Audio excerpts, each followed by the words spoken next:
Let me explain how carbon dating is supposed to work, and then tell you the serious problems with it. Carbon dating was not invented until 1949, in the last 60 years.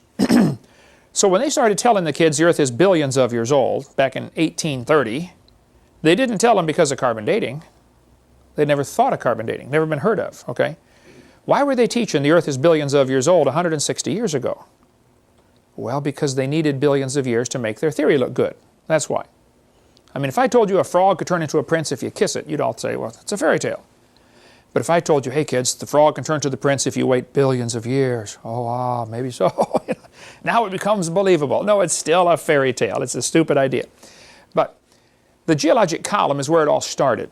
We covered that on video 4 and some more on video 6 about the geologic column. The Earth was divided up into layers: Cenozoic, Mesozoic, Paleozoic, Archeozoic. Each layer was assigned a name, an age, and an index fossil. We covered that on video 4. Then they said, now we have to prove these layers are old.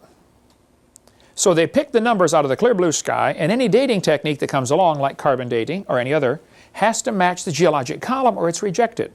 Only because the geologic column's been taught for 180 years now.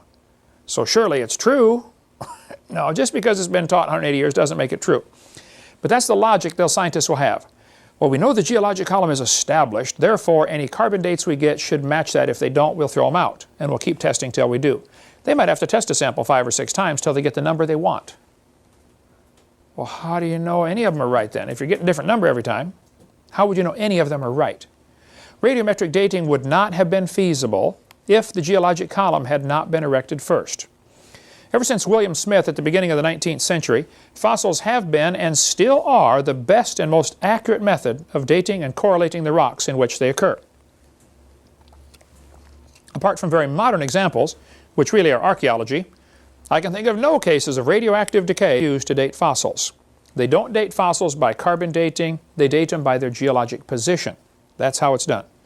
But here's what happens. Earth's atmosphere is about 100 miles thick.